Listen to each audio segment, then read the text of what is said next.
Et pour parler des origines de la tikva, nous recevons ce soir une pianiste, professeure en musicologie, qui pendant 8 ans a enquêté sur ce morceau, pas comme les autres. Astrid Balsan, shalom, bonsoir. Shalom, bonsoir. Merci d'être avec nous. Vous êtes docteur en musicologie. Tout le monde de la musique s'interroge toujours sur l'origine de la tikva, et toute personne qui connaît un peu la musique sait qu'il y a une très très grande proximité entre l'hymne national israélien et la Moldao de Smetana. Vous qui avez enquêté pendant tant d'années, je vais vous poser la question. Tiens, d'abord, avant de répondre à la question, peut-être jouez-nous la Moldao de Smetana, qu'on comprenne de quoi il s'agit. Avec plaisir.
Merci infiniment pour cette mise en bouche. Alors évidemment, on sent l'immense proximité entre la Moldao de Smetana et la tikva. Qui a copié qui?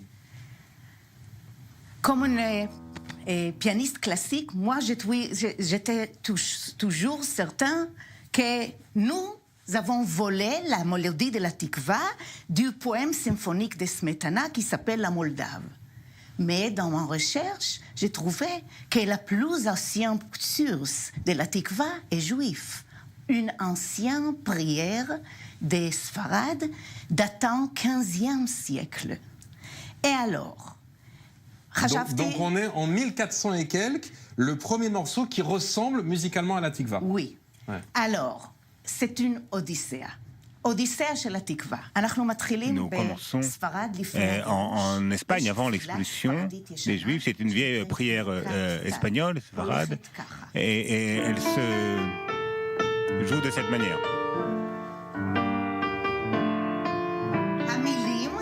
Les mots, c'est une prière pour l'eau.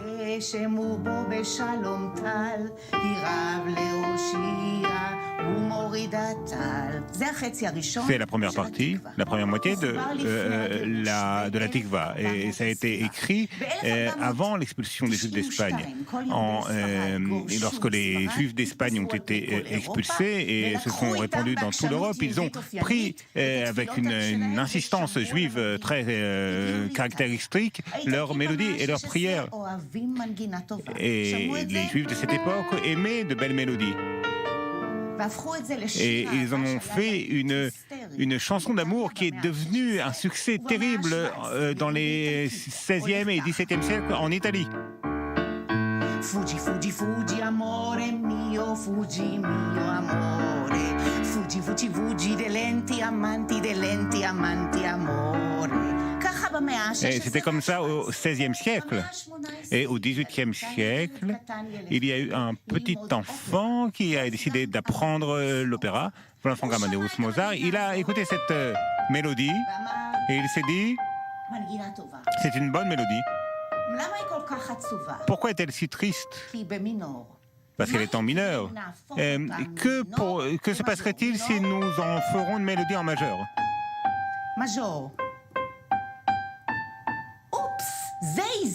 Et cela lui a rappelé une chanson en français qui s'appelle... Et tout le monde connaît le monde entier connaît cette chanson.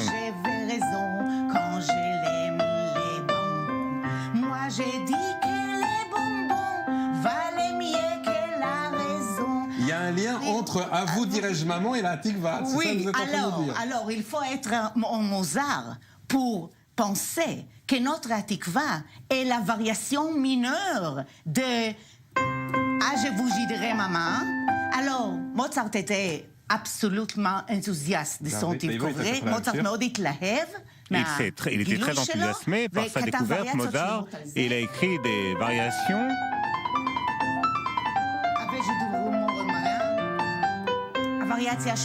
La variation 8e est en mineur. Et en 3 voix.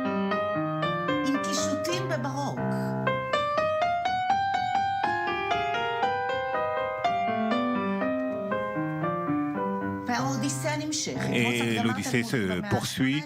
Et ensuite, c'est revenu à Vienne, à Prague, en Tchécoslovaquie.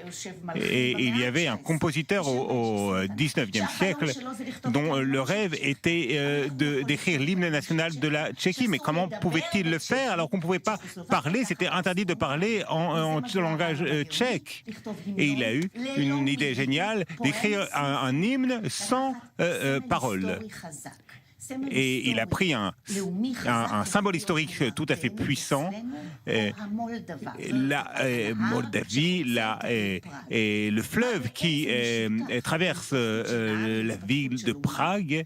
Et quel est le rapport entre le développement d'un fleuve et le développement d'une nation?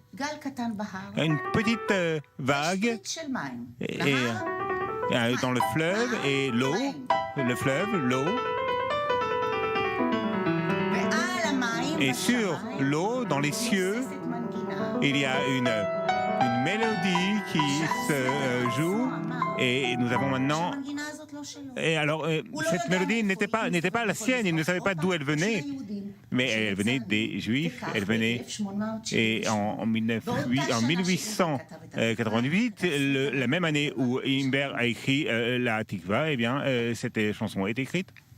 Merci infiniment pour cette explication magnifique. On en sait un peu mieux désormais pourquoi la Moldao ressemble à la Tikva. Merci infiniment d'avoir été avec nous, Astéride. Je rappelle d'ailleurs cet ouvrage, pour ceux qui lisent en hébreu, dans lequel vous racontez toutes vos recherches. Merci d'avoir été avec nous. Merci également à Dror Even Sapir pour la traduction. Dans quelques instants, vous retrouvez Jean-Charles Banoun pour le grand live. On se quitte avec la Tikva peut-être, puisqu'on fête maintenant les 110 ans de son auteur. Je vous en prie.